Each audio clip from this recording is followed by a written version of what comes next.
A Mughal emperor's tomb set in a paradise garden, built out of love and respect by his grieving widow. Humayun's tomb in Delhi was the first Mughal state monument to be constructed in the reign of his son and heir, the Emperor Akbar. Some 400 years later, the newly restored gardens were inaugurated by India's present leaders and His Highness the Aga Khan, here lighting the lamp with Culture Minister Jagmohan. The $650,000 project was the first privately funded restoration of a World Heritage Site in the subcontinent. The meticulous and caring refurbishment of the long-neglected gardens was the result of a collaboration between the Aga Khan Trust for Culture, the Archaeological Survey of India and the National Culture Fund. A whole series of magnificent Mughal tombs followed its construction in the 16th century. The refinement of their building techniques was to culminate 100 years later in the ethereal loveliness of the Taj Mahal, perhaps the greatest ever testament to love. Breathing new life into the legacy of past civilizations calls for a creativity, imagination, tolerance, understanding, and wisdom well beyond the ordinary. Humayun's tomb was the first Mughal mausoleum in India to be surrounded by a chaharbagh or four-part garden crisscrossed by water channels. Its restoration was not just a horticultural job, but also an engineering project, demanding an understanding of and sensitivity to bygone methods. Before work could even begin, careful research was needed into archives both in India and a number of other countries. The undertaking was to call on the expertise of archaeologists, conservation scientists, civil and hydraulic engineers, plus local artisans and artists. The statistics are mind-boggling. 3,000 truckloads of excess earth were removed manually to prevent damaging the underlying archaeology. 3,500 kilometres of path curbstones were reset. More than 60 stonemasons cut the 300 metres of sandstone slabs which edge the water channels. A new water circulation system was installed, including the creation of 128 groundwater pits plus other wells as part of the rainwater harvesting scheme. So what the water is now doing, it's coming over the original waterfalls and flowing from west to east in these water channels, flowing very gradually as it would have done originally, and coming out in these four fountains and then draining off in the east where the river originally flew, from where it is then taken away, filtered, replenished and put back into the system. So there is very limited water loss in the system, and because of the rainwater harvesting system, we actually don't need additional water in the site.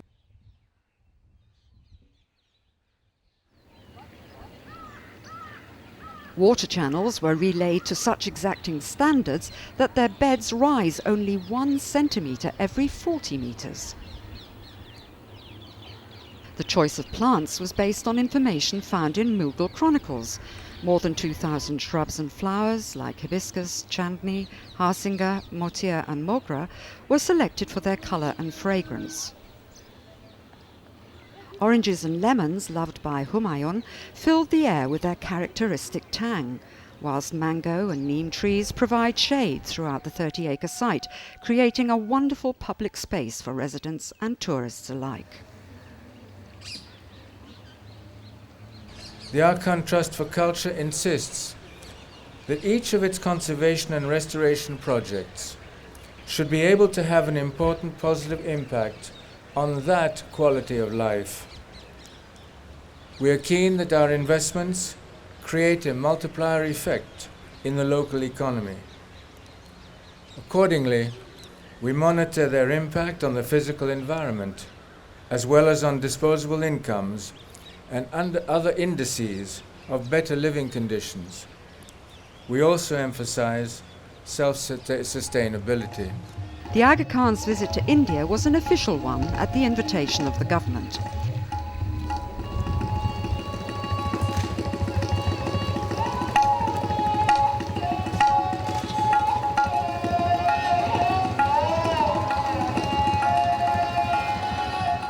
he met with President APJ Abdul Kalam, Prime Minister Atal Bihari Vajpayee, Foreign Minister Yashwant Sinha, and Finance Minister Jaswant Singh. During discussions, they examined areas in which the Aga Khan Development Network could expand its cooperation with both the public and private sectors in India, including educational and professional development, particularly the advancement of women, and working together to help Central Asian economies. A dinner hosted by Vice President Bairam Singh Shekhawat was an opportunity to meet more informally these and other senior Indian leaders, including Deputy Prime Minister L.K. Advani and former Prime Minister I.K. Gujral.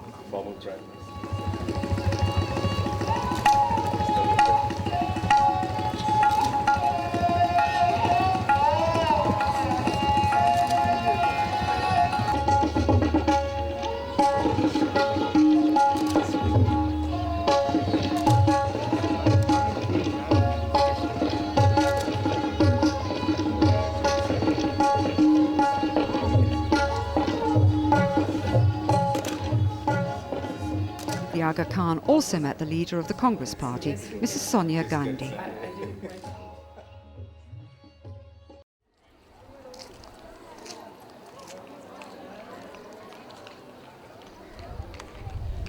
From one imperial city to another, also once a seat of government. Perhaps the most grandiose venture conceived by Humayun's successor, the Emperor Akbar, was the creation of a new city almost 300 kilometers south of Delhi. Legend has it that Akbar, who had no son, went to the village of Sikri to visit a living saint, Sheikh Salim Chishti. He predicted that Akbar would have 3 sons. His prediction came true. The proud father built a new city beside the saint's hermitage called Fatehpur Sikri. It became the administrative, cultural and commercial centre of his empire. Sheikh Salim's dazzling white marble tomb was constructed in the courtyard of Fatehpur Sikri's Friday Mosque, a place of pilgrimage for childless women of all faiths. Akbar dreamt of creating a unified culture in his empire. His liberal ideals, almost unique at that time, were woven into the very fabric of his buildings, which bear witness to Muslim, Hindu, Sikh and Christian thought and consciousness. Tolerance, openness and understanding towards other people's cultures, social structures, values and faiths are now essential to the very survival of an interdependent world. Pluralism is no longer simply an asset or a prerequisite for progress and development. It is vital to our existence. As the Aga Khan went on to observe, preserving the past is a way of understanding our common heritage. Whether through neglect or willful destruction, the disappearance of physical traces of the past deprives us of more than memories. Spaces that embody historic realities remind us of the lessons of the past. They constitute valuable national assets, but also represent the patrimony of mankind. The area in which Humayun's tomb gardens are situated could serve as an example of just what the revival of that heritage can mean. Nizamuddin is a small Muslim village in the heart of Delhi. At its centre is the shrine of a 13th century holy man, much revered and visited by people of all faiths and traditions.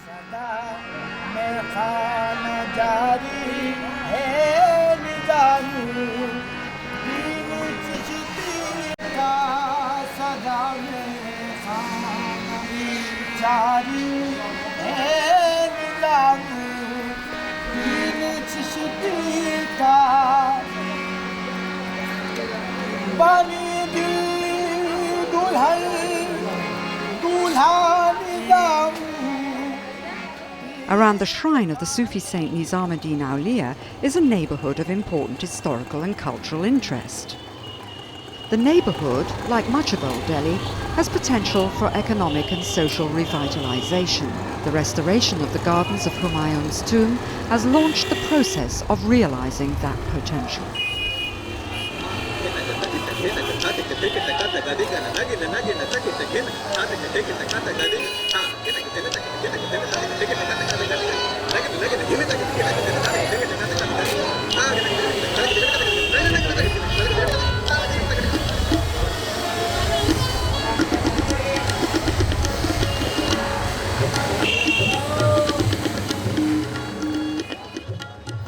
Reviving historic spaces promises much more than simply the prospect of upgraded leisure space, increased tourism and commerce.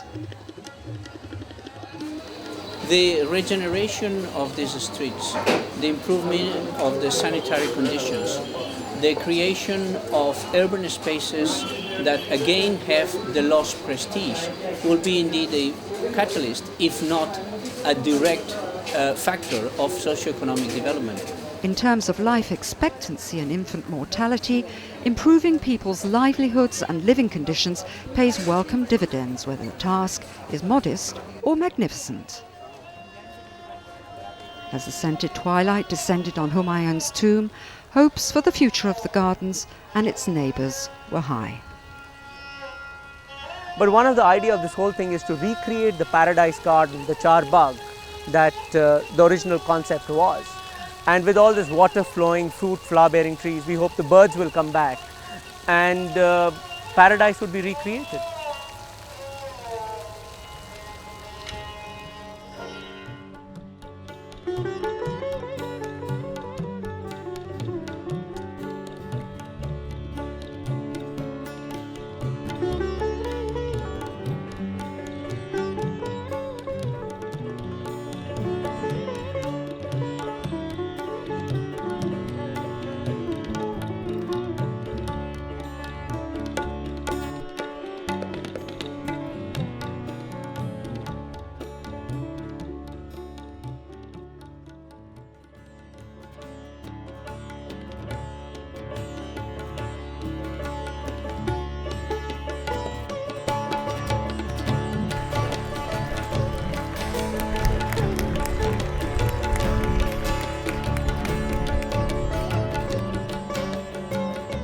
It is an honor for me to welcome you all this evening to the World Heritage Site of Humayun Tomb for a special celebration.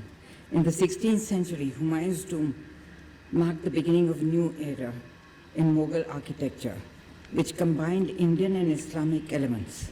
On this occasion, we are celebrating the completion of the restoration work on Humayun's tomb, which was going on for the last 7 years. The work taken up by the Aga Khan Trust has been outstanding. The restoration process in the Humayun's tomb has taken time, as it was done with great care, following the norms of conservation and preserving the authenticity of the monument. In the case of restoration of the Humayun tomb, the community has been kept fully involved.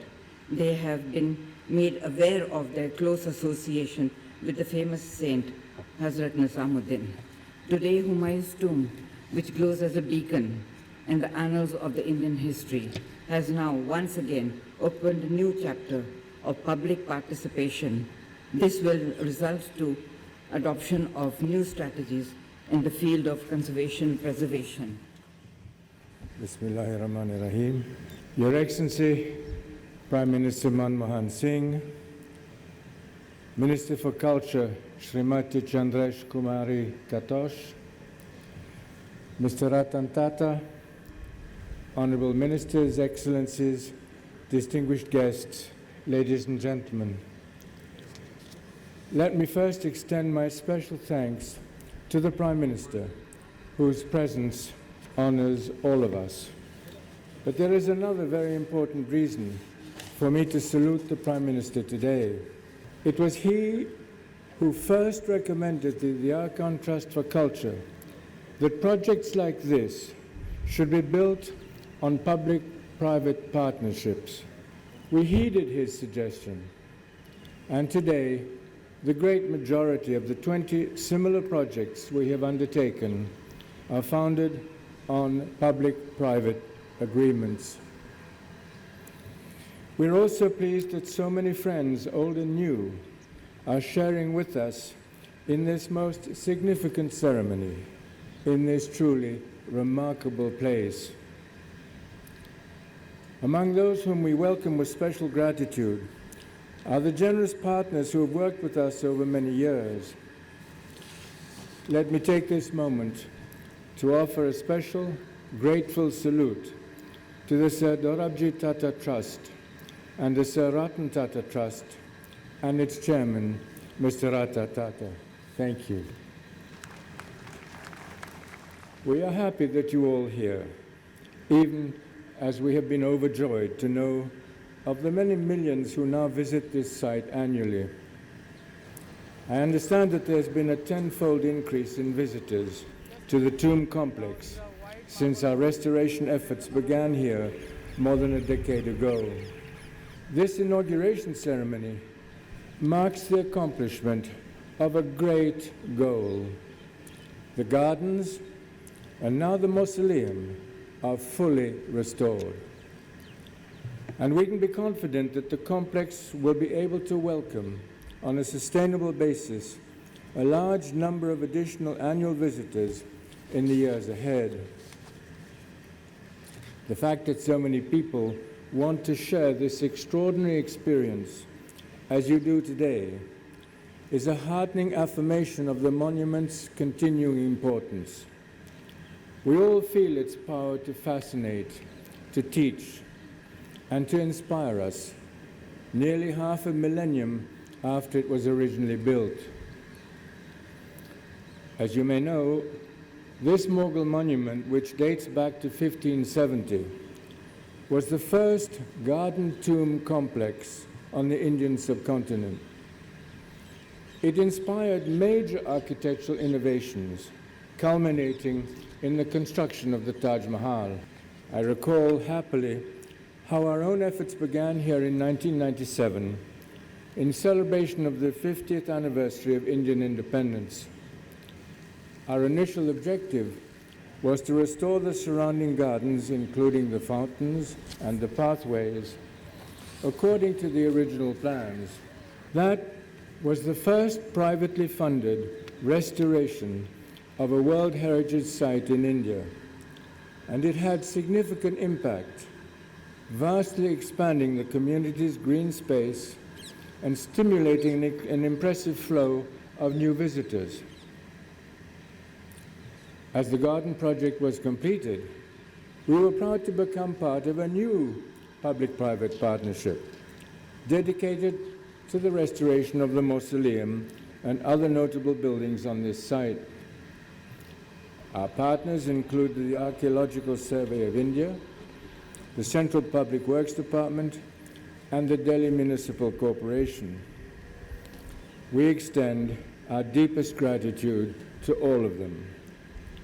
And we also note gratefully the generous support of the United States Embassy, the German Embassy, the Ford Foundation, and the World Monuments Fund. Over time, the restoration work has drawn not only on these supporting organizations, but also on many hundreds of highly skilled individuals from a vast array of disciplines, all working to recover here a grandeur enjoyed in past centuries and now, once again, a part of public life. Since 2007, master craftsmen have spent some 200,000 workdays restoring Humayun's tomb and its associated structures. I think you will be fascinated, as I have been, to hear just a little about the reconstruction work. It is striking, for example, to learn that some 1 million kilos of cement concrete had been laid down here during the 20th century, and that it had to be removed from the roof using hand tools. Meanwhile, some 200,000 square feet of lime plaster had to be applied in areas where it had been lost or replaced with cement plaster that was already crumbling. Similarly, over 40,000 square feet of concrete had to be removed from the lower plinth of the mausoleum, and major 2-ton paving blocks had to be manually replaced. In addition, original decorative patterns have been painstakingly recreated, work that required the talents of master ceramic tile makers. Happily, practitioners of this art in Uzbekistan were able to come here to train young residents of the Hazrat Nizamuddin Basti, contributing not only to the beauty of this monument, but also opening new economic opportunities for these young people. But even as we observe the beauty that is evident within the Humayun complex, it is also important to situate this project within a larger context. We hope to link this monument to the adjacent 70-acre site of the Sundan Nursery, once a significant Sufi graveyard, and now being transformed into an archaeological park. We are planning new visitor facilities and an innovative interpretation center serving the two sites. These combined sites will create a heritage zone of unmatched scale, value, and visibility, a proud symbol of Indian history, featuring one of the world's largest concentrations of medieval Islamic buildings. This site is the largest of the 20 major projects developed in 9 countries by our Historic Cities program over the past decades. But cultural history is only one part of the story.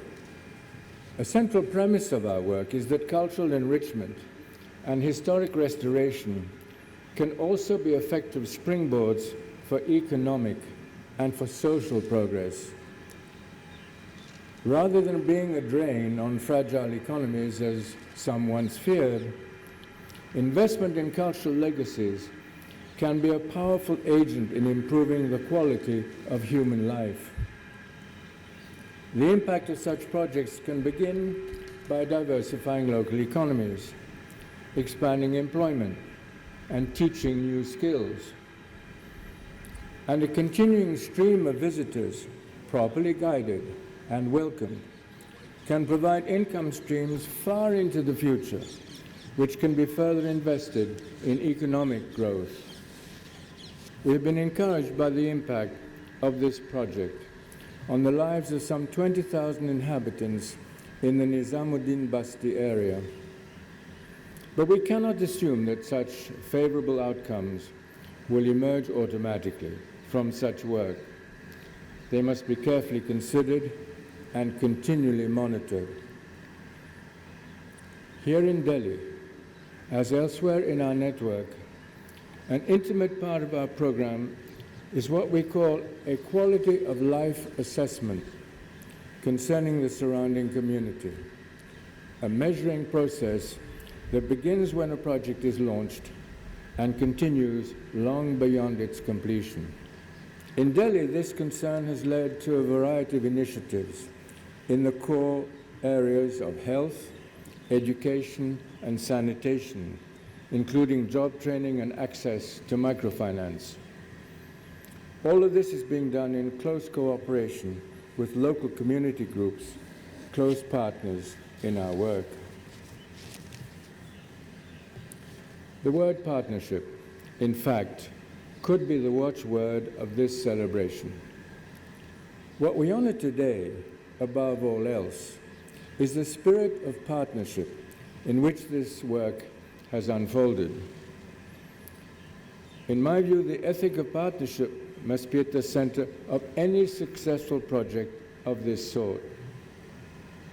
Among other things, an ethic of partnership means that traditional separations between public and private domains must be set aside so that public-private partnerships can thrive as an essential keystone for effective development.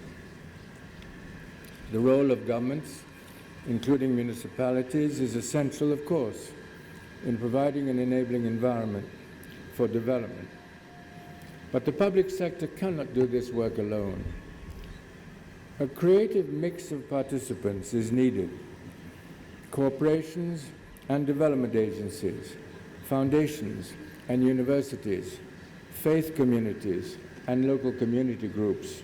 The Humayun Tomb project was the first public-private partnership for cultural heritage in Indian history. It has been a model for our new project in Hyderabad, the restoration of the Qutb Shahi tombs in cooperation with the local government. I believe the public-private partnerships can be an increasingly useful approach here in India and in other settings. India is one of the world's richest countries in terms of historic heritage, with 30 World Heritage Sites, including 24 cultural sites. They represent a patrimony that cannot be preserved by the public sector alone. Public-private collaboration will be essential. And so, I would conclude as I began, with a heartfelt salute to the partners who have worked with us in making this day possible, and to all those who have cared so deeply about this project and supported it so thoughtfully. You've helped to make the Humayun Tomb endeavor into a great gift to the people of this neighborhood, to the city of Delhi, to the people of India, and indeed the peoples of the world. And you have validated the foundations on which many similar initiatives here in India and elsewhere can be built. Thank you.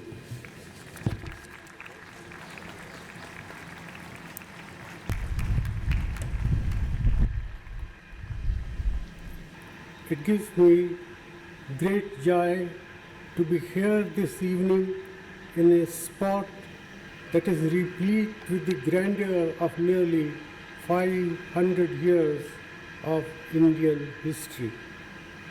The famous architect Frank Gehry once said, and I quote, "In the end, the character of a civilization is encased in its structures," unquote.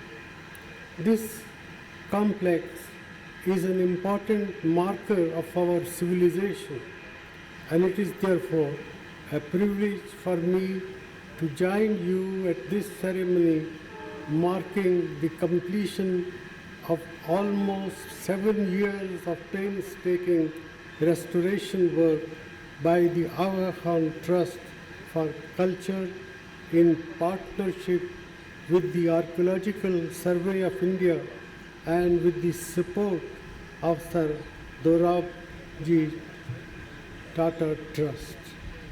Ladies and gentlemen, India has one of the richest repositories of heritage anywhere in the world, and it is critical that we find practical and innovative ways to preserve and maintain this heritage.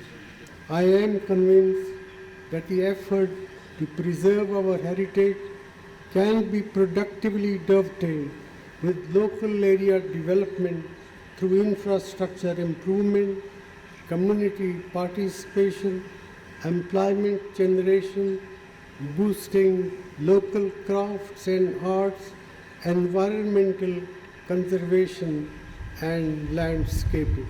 The resident communities of Hazrat Nizamuddin Basti now benefit from improved urban infrastructure in health, education, water and sanitation as a by-product of this initiative. All these takeaways mean that this effort could very well be a model for sustainable urban development of our historic city centers, using funding from the Urban Renewal Mission. It also achieves the important objective of engaging local communities in conservation and providing them opportunities for vocational training. It is only thus that conservation in India can become truly meaningful. The Aga Khan Trust has offered continued support for a 10-year period to the municipality, CPWD, and the Archaeological Survey of India to ensure post-project financial sustainability of all project components, including the 19-acre city park being created adjacent to Humayun's tomb. This too will serve as a model for future urban improvement that must plan for future management from the onset of development works. I would also like to personally thank His Highness the Aga Khan for his commitment to revitalizing historic centers here in India and abroad. We are fortunate to count him as a great friend of Indian heritage, and I have no doubt that we will be able to continue this rich partnership into the future. With these words, I thank you all and I wish you a very good evening. Thank you.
Joe.